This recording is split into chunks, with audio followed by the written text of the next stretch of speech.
Welcome to today's Facebook Live. I'm David Olajars, the Manager of Media Relations at Henry Ford Health System. Today's topic is pregnancy and COVID-19. We know that a lot of moms-to-be out there have lots of questions on this topic, and we're pleased to have with us today to address all these questions is Dr. Greg Goyert. He is the Division Head of Maternal Fetal Medicine at Henry Ford Hospital. Dr. Goyert, welcome. Well, thank you for having us. Before we get started, a couple housekeeping items. Number one, remember to turn your sound on. Number two, please read the disclaimer pinned at the top of this thread.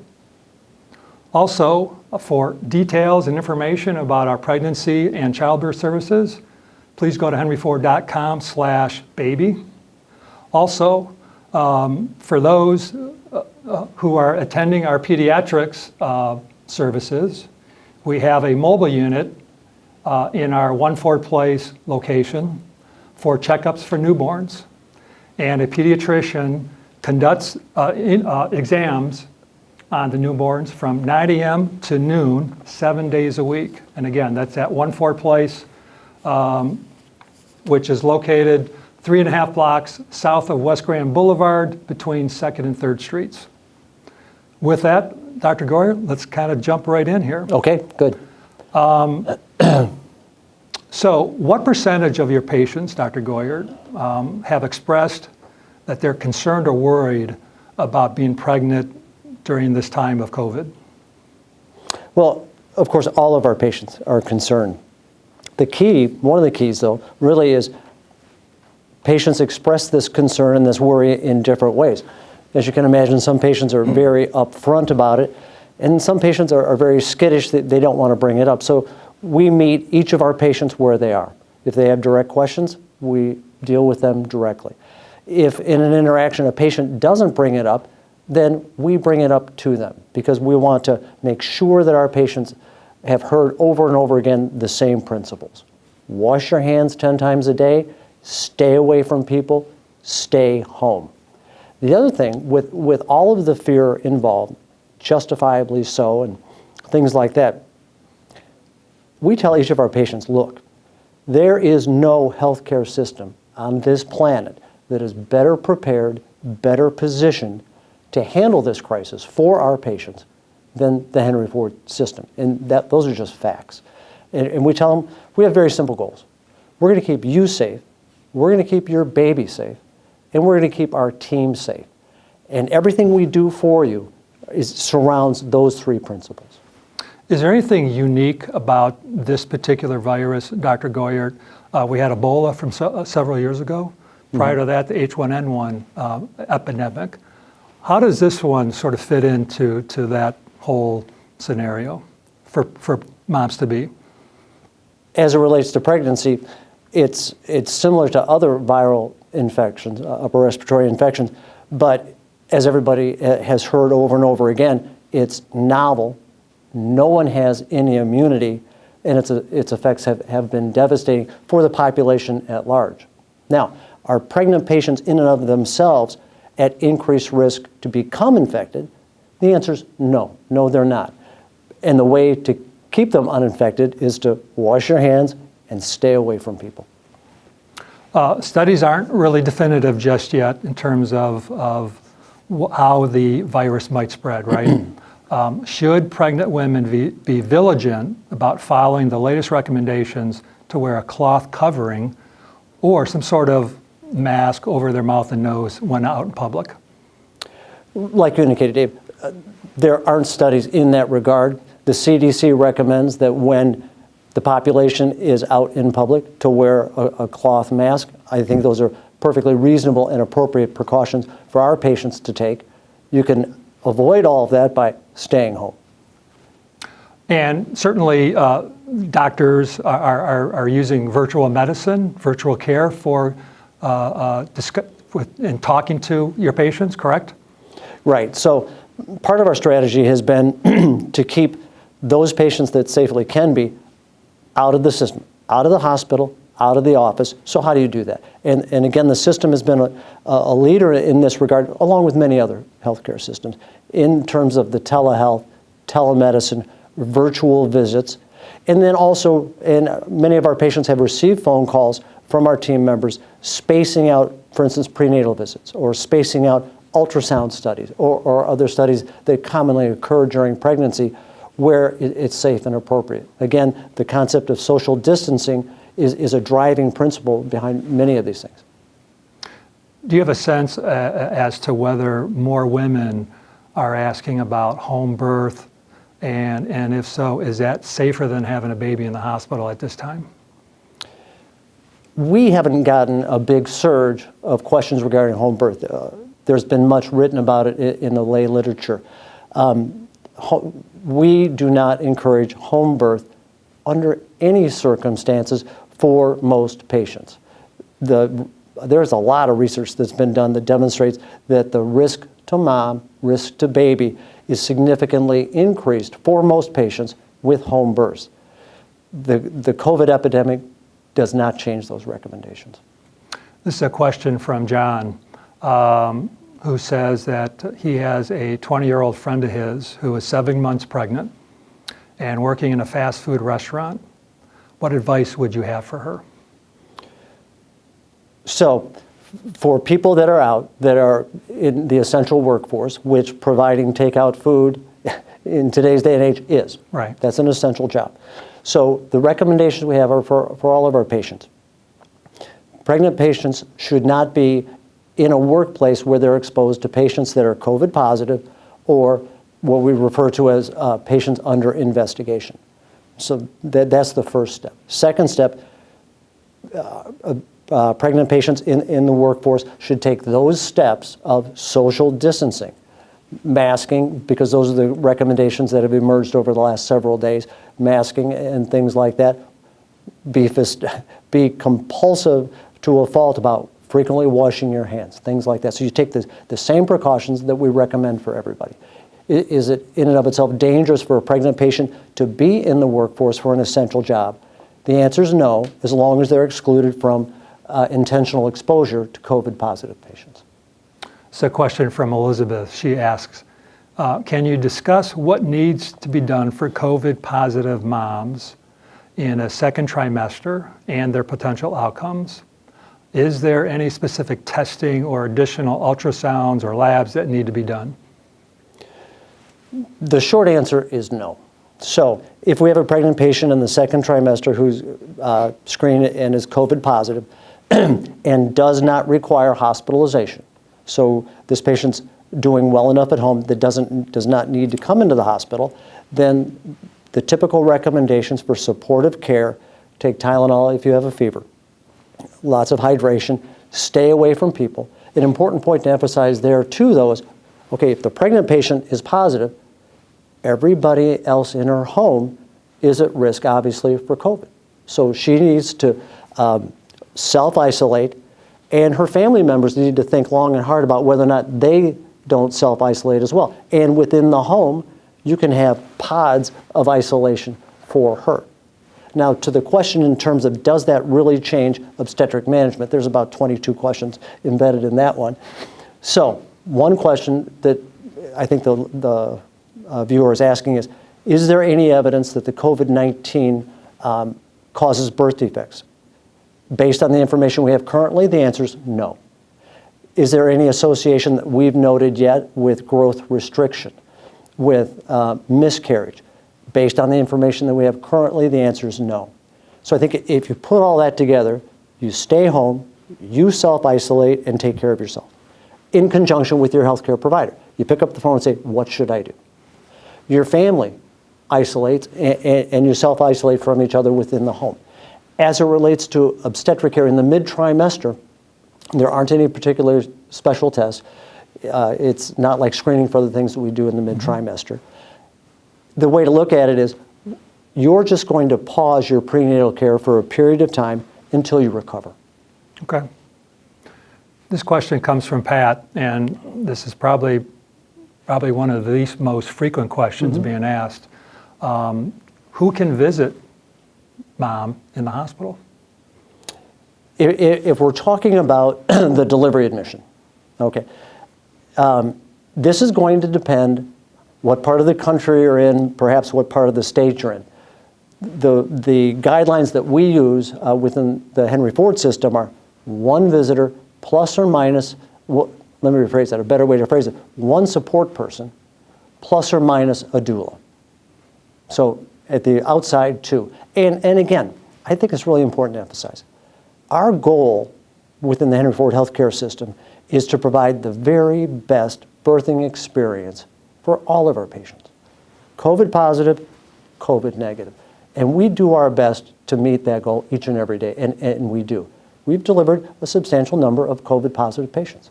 Along the way, we've delivered a larger number of COVID negative patients that have had also a great birthing experience. So to the extent that we can meet all of our patients' needs, that's what we do. So these guidelines are not to be draconian or mean or to interfere with anybody's birth plan and ideal birth experience. They are to keep them safe, their baby safe, and our team safe under unprecedented circumstances. Let's talk about the COVID symptoms in and of itself. Are they more serious in expectant moms than in the general population? Why don't you get back to me in about 12 months and I'll give you a good answer. Because the answer to your question, Dave, is simply not known. Okay. Pregnant patients are not at increased risk to contract COVID. And typically, it's not necessarily a good analogy, but with seasonal flu, pregnant patients can become much sicker than the non-pregnant population. Based on the information we have currently, we don't know if COVID acts exactly the same way. There are emerging reports from New York City, other parts of the country, where patients in general, including pregnant patients, have very mild, if any, symptoms and are found to be COVID positive. So there just isn't a good answer for that, which just circles back and reinforces the basic message of you got to do your job. Stay home, wash your hands, stay away from people. You specialize in treating high-risk moms, right? Many of whom have underlying conditions which we know that they are at high risk for COVID exposure. What kinds of symptoms mimic COVID symptoms? Is there anything that mimics these symptoms? Yeah, if I understand the question, the short answer is no. For instance, if you talk about our complicated patients with diabetes or high blood pressure or things like that, are those symptoms going to mimic COVID? The answer is no. The symptoms are what everybody's read about for the last 6 to 8 weeks in terms of a fever, dry cough, nausea, diarrhea, things like that. So it's, in the sense that you're asking the question, it's not like a patient's going to come in with their typical symptoms of something else when in reality it's COVID. What we're becoming more aware of, however, is the potential for patients without any symptoms to come in for a typical obstetric complaint issue evaluation and to, in fact, in retrospect, be COVID positive. This question comes from Larissa. Is it safer to postpone early appointments in the first trimester than to go out and into the public? I think it's a great question. It's a decision that you should make with your provider. Pick up the phone, call your provider, say, I'm this number of weeks pregnant, and I've had this part of my prenatal care, but not that part.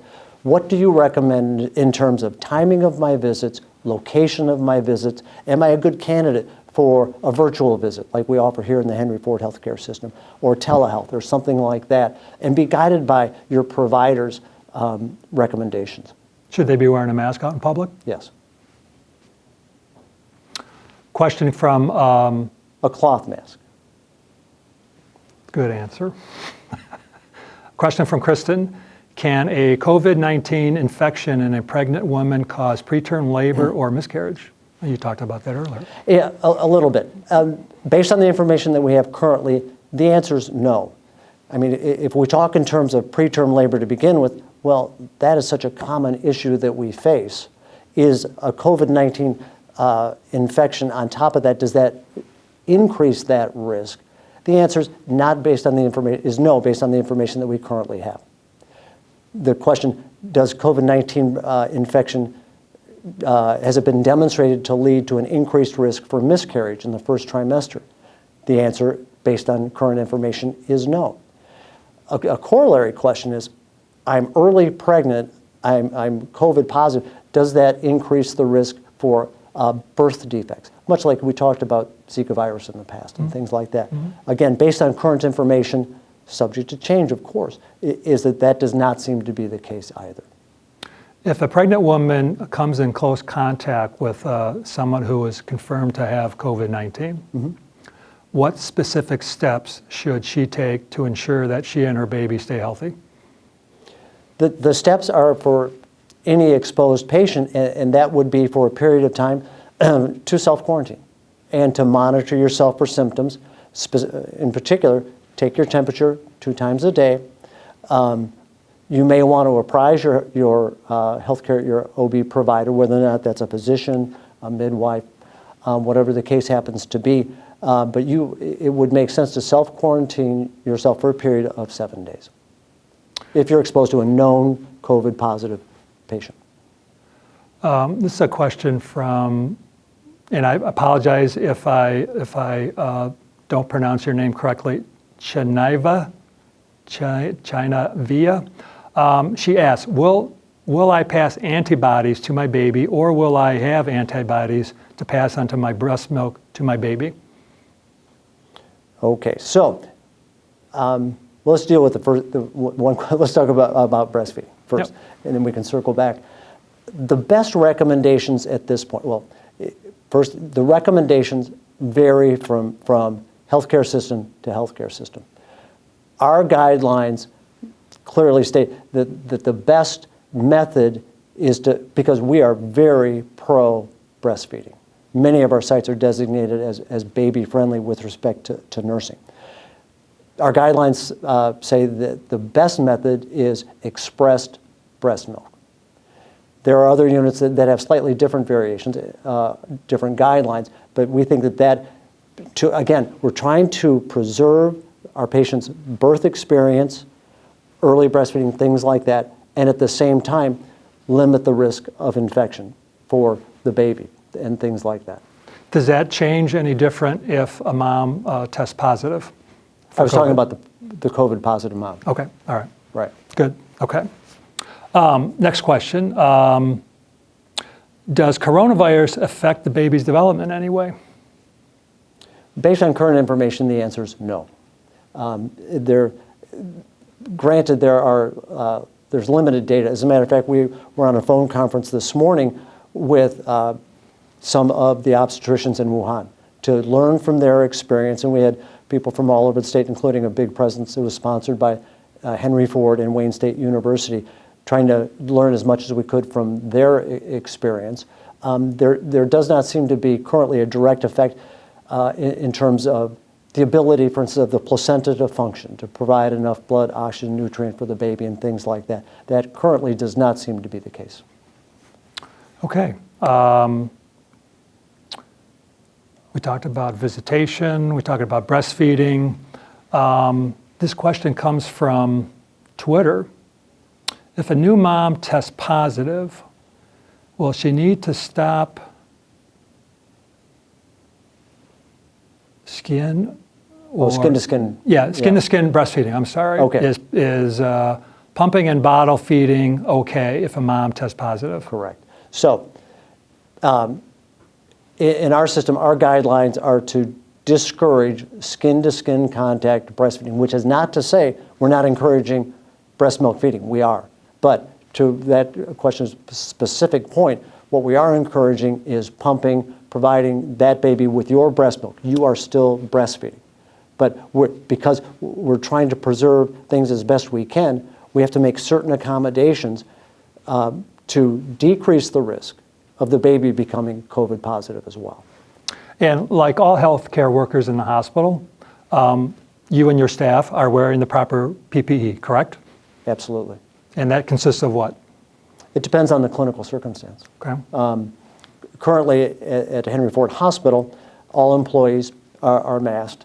Then it depends on level of exposure, where you are in the hospital, if you're in a patient that's COVID positive, what the level of PPE is that you're wearing. If you're in a general floor, if you're in an intensive care unit, if a patient is undergoing procedures, there's a whole organization to level of PPE, and our system is done with the help of the community, a superior job of providing our team with the tools and the protection that we need to take care of patients. Let's move to this line of questioning now. With there being such a great need for staff to care for COVID patients, what assurance pregnant patients have that when it's time for the baby to be born, that the OB team is going to be there and won't be pulled away to help with the COVID emergency? Okay. It's one of those interesting things. We guarantee, it doesn't matter which Henry Ford healthcare site you go to deliver, you're going to receive great care. In this time of extreme emergency, we are welded together as one team. And many people within, if you say generally speaking, women's health, have been redeployed to support other team members throughout the hospital. We can help them. On the other hand, they can't come in and help us so much. So we preserve our core. We're not an island necessarily, but we preserve the core folks that we need to provide the great care that our patients receive. There will never be a time when there's not a very experienced, accomplished nursing team, physician team, anesthesia team, pediatric or NICU team at any of our institutions. And when mom's ready to deliver and she comes to the hospital, what happens at that point? What can mom expect when she comes through the doors? Okay, so much like every employee that walks in the door, every patient that comes in, every visitor, or in this case, support person that comes in, gets screened for any potential symptoms. If you're talking a COVID positive or COVID negative patient? Either one. Okay, fine. So a COVID negative patient should expect to come in, be screened, and have the same experience she would have under any other circumstances, except the whole family's not going to be there. There's going to be one support person. And we've had many, many patients since it started that came in, and for all they knew, this was just a great experience because they went home with a healthy baby. In the case of COVID positive patients, those patients too have had great experiences and healthy deliveries. Those patients are provided care for in portions of labor and delivery units, and it depends which particular delivering site within the system you go to because they're all organized a little bit differently. But in an area that's somewhat separate from the non-COVID patients, they receive the same great care. There are precautions in terms of protecting them, protecting their visitor, their support person, and protecting other patients on the unit as well as our team members. And when you talk about the screening, Dr. Goyard, what does that consist of? What questions are being asked by the staff? So every day when every staff member walks in, cough, runny nose, fever, and then you get a thermometer jammed down your throat. It's a great way to start the day. But that's what we got to do. Right. That's how serious we take this. And everybody gets a sticker, and away you go. When visitors come in, they're screened in a similar way. Sitting here today, I can't tell you with certainty if every visitor has their temperature taken. And maybe somebody could follow up on that. I'm not sure about that. Yeah, we can be sure to follow up with that one. This is a question from Alyssa. As a pregnant healthcare provider, do you recommend going into isolation for any period of time prior to the due date to promote best maternal health possible before delivery? So if your pregnancy is uncomplicated and you're COVID negative, the recommendations don't change. Social distancing is what you should do. You should stay away from people. You should wash your hands 10 times a day, but I'm not quite sure what she means by isolation. The same principles that we've talked about would apply to her as well. Does she need to engage in any extraordinary isolation techniques beyond what we've talked about, I don't think so, if I'm understanding your question correctly. After giving birth, how long can mom expect to stay in the hospital if they're COVID positive? If they're COVID positive, our current protocol, if I'm not mistaken, because as you can imagine, our guidelines and recommendations change at least daily, is for that baby to be screened at 24 hours of age. In general, the postpartum course for COVID positive patients, whether or not it's a vaginal delivery or a cesarean section, are not drastically different for the typical patient in those two categories. How are you and the staff, managing this emergency right now, Dr. Goyard? We are handling it well. It's one of those instances where you're proud to be part of a team that has come together so well. And it's not like we didn't get along before. We did. But you're proud to work side by side with these people that they just have one, in our case, those goals in mind. We're going to keep our patients safe. We're going to keep their babies safe. And we're going to keep each other safe. And that's what we do day after day after day. And the amount of effort, and this starts at senior leadership, who's done a great job of doing that heavy lifting, which they need to do to allow the rest of us to do what we need to do.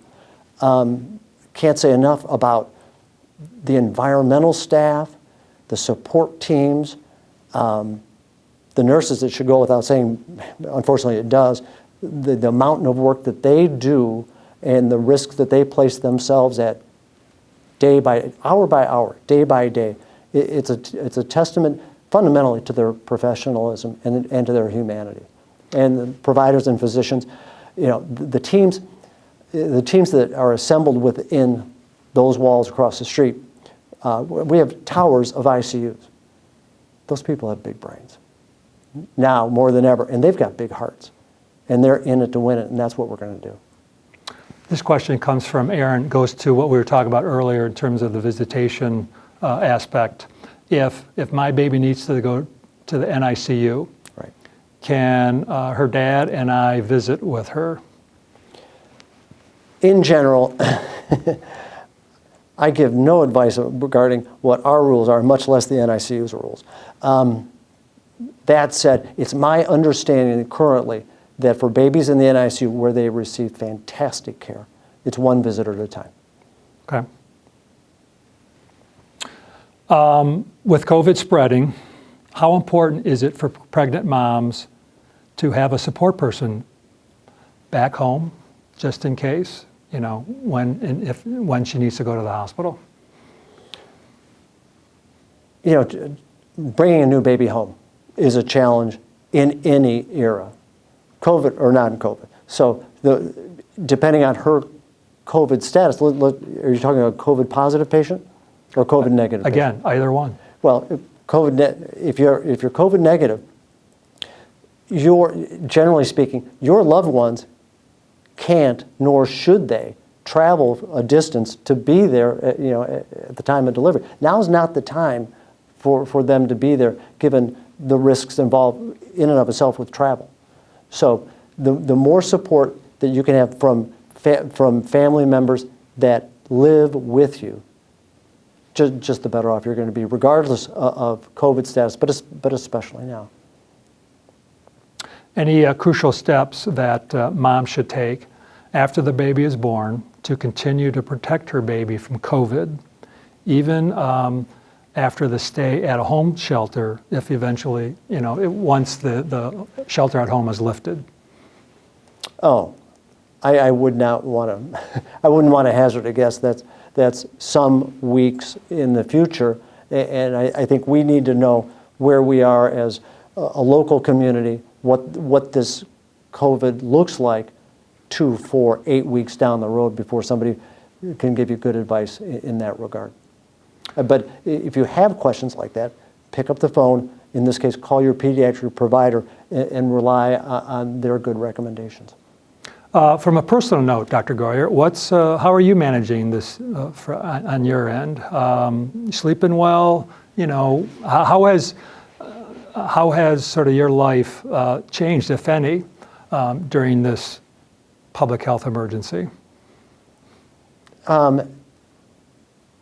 It's challenging, but it's that kind of challenge that, when you think about it, this is what all of us signed up to do, right? This is what we signed up to do. We didn't know it was going to look exactly like this because nobody knew that this was what it's going to look like. And we talk among ourselves, and so everybody in this crisis has a job to do. For some, it's staying home, okay? And that's what they need to do, mm-hmm. and stay away from people. For others, like us, we're sort of lucky. We get to leave the house, and we get to go out and we get to do something to help patients and help communities that are struggling through this. So I haven't talked to one provider, nurse, support person, housekeeping, environmental services, anybody that's complaining.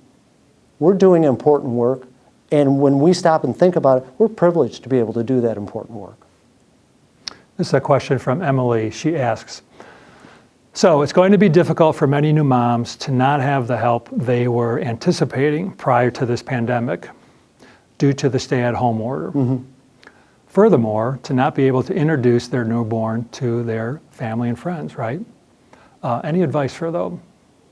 FaceTime. I mean, that's what you just have to do. And when we have those conversations, we say, we're providing health care in many instances, like we talked about, virtually. You're going to have to introduce your baby to your friends, unfortunately, to their grandparents, things like that, virtually. But you know what? You're making an investment now, albeit painful, to protect yourself and protect your baby for a long, healthy life. And when you break it down in that kind of organization, patients go, yeah. And I say, look, I'm not saying it's easy, but I'm saying, like a lot of things you do that moms do during pregnancy, you're making an investment for a lifetime of health of your baby. And now you're being asked or forced to make that same investment after the baby's delivered for a lifetime of health. This question comes from Kathy. She asks, what's the role of midwives on the team right now? Vital. Our midwives are fantastic. We work shoulder to shoulder, 6 feet apart, on the labor and delivery unit. Mm-hmm. They're fantastic part of the team, very skilled, very, very dedicated. They have great leaders within the system, and particularly at Henry Ford Hospital. So on the labor and delivery unit, whether or not it's delivering babies, evaluating patients as they come in, but also on the ambulatory side, where they're doing a mountain of work supporting patients, reassuring patients, guiding them through their antenatal care. And they too are using the same tools that everybody else is in terms of more virtual visits, telehealth, things like that, so that to the extent possible, achieve that goal of every patient being able to have the pregnancy experience that they want, given the requirements that we have to keep them safe and keep their babies safe. So they're fantastic, and they're vital members of the team. This is a question from Kimmy. What precautions are being done to protect mothers and babies in the case of a C-section? For the COVID positive patient? Yeah. So as far as that goes, cesarean section, and we've done sections for patients that are COVID positive, the procedure is unchanged. The issue, you get into details regarding type of anesthesia and what sort of protections we need for team members and things like that. But for instance, if we have a patient, and maybe this is the question, that is scheduled for a repeat cesarean section on thus and such a day, that patient should expect to be treated and have the experience just like if she had prior cesarean section, just like all of her previous cesarean sections. And from her perspective and her experience, it shouldn't look a bunch different. This comes from Amanda. She's asking, does the number of staff who are typically in the room for delivery, does that change because of COVID? Typically not. Typically not. If the patient is COVID positive, there may be some minor adjustments in terms of exactly where support staff are in the room and where pediatricians are in the room and things like that. For a patient that's COVID negative, again, you probably aren't going to know that this is going on.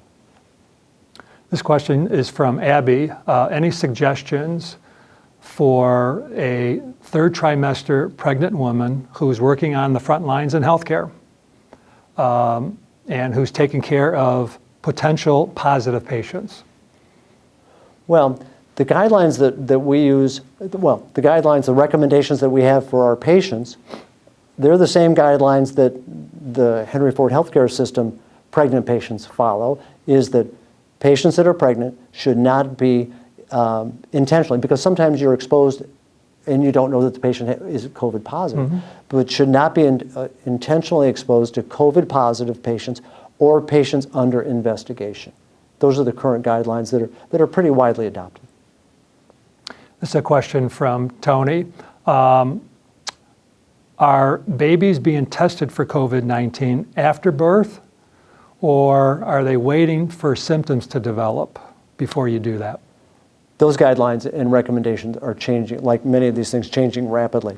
It's my understanding that our current recommendations for COVID positive moms, that the baby is tested at 24 hours. That's my understanding, but boy, that may be subject to change. So again, that's one of those issues where you should talk to your pediatrician and say, what are the current recommendations? Because this is like a fire hose in terms of what we're learning and from ourselves and from other units and healthcare systems across the country, because we just want to bring the best possible advice and care for our patients in a rapidly changing landscape. We're closing in on the end of our time right now. A couple of things here to talk about, Dr. Goyert. What kind of advice can you share with moms-to-be right now to help reduce their stress and calm their fears? I think it goes back to what we started the conversation with. We don't have magic wands to wave away anxiety. That said, in our healthcare system, we've got your back. You're paying us to protect you and to protect your baby. That's what we're going to do. And I sit down and I explain with them in terms of the amount of planning that's going into what they can anticipate when they arrive on the labor and delivery unit, and the steps to protect them and their support person and things like that. And I reinforce that, again, because there's multiple opportunities to do this, is to say, stay home, wash your hands, social distance, things like that. That's the best way to avoid becoming infected, having those complications. For the COVID negative patient coming into our labor and delivery units across the system, they can, to a very significant extent, expect the same experience they did prior to the COVID pandemic. This question comes from Kayla. If a pregnant mom is COVID positive, will she be receiving any medicine? Related to the COVID? Yes. Okay. So the answer today is no. So, for instance, and we can turn this around in terms of if we have a patient who's second trimester and it turns out to be COVID positive and does not require hospitalization, there are no current recommendations for that patient to receive anything besides at home supportive therapy in terms of Tylenol in moderation, fluids, hydration, things like that. So for the ambulatory patient, the answer is no. If a patient comes in spontaneous labor, happens to be COVID positive, she's going to receive great care. If she's not extremely symptomatic, then no, she is not going to receive some of the medication that's written about, you read about newspapers and things like that. This question comes in from Gabrielle. Any recommendations on bringing food home? Oh, you mean about sterilizing takeout food and things like that? For our partners who are in the workplace, should they be changing clothes to reduce the spread of germs? So, yeah. You know, It's a common question we hear. I do not have expertise in terms of how to manage takeout food, besides eat it. As it relates to clothing and things like that, there's not good evidence that, for instance, for patients or partners that are in essential workplace situations, non-healthcare, well, you can say for healthcare too, that doing anything particular in terms of changing, washing clothes and things like that outside of the ordinary is necessary nor beneficial.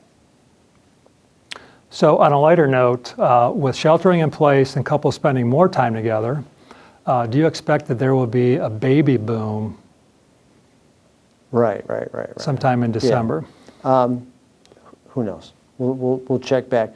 What all of us, like you, are looking forward to is that time in December, baby boom or no, where all of this is in the rearview mirror, where we've all gotten through this together, if anything, stronger than before, and our patients are safe, their babies are safe, and our team is safe. And that sounds like a good note to end on. A couple of reminders. You may have noticed the white ribbon that I'm wearing here. For more information about the White Ribbon campaign, please go to henryford.com. We ask that you not go to the local craft store and pick up supplies. You can do that from your home, obviously, or we have on our website, a little template like this that you can cut out and use it, throw it up on your window, maybe create something at home to put on your car. Get creative out there. Let's show your support for healthcare workers and first responders. Also, for those in the hospital, make sure that you can send your well wishes to your loved ones. And for more information on that, again, henryford.com you can find more details. For that, Dr. Goyert, appreciate your time today. It was a pleasure. And for those watching, thank you for tuning in, and we'll see you next time.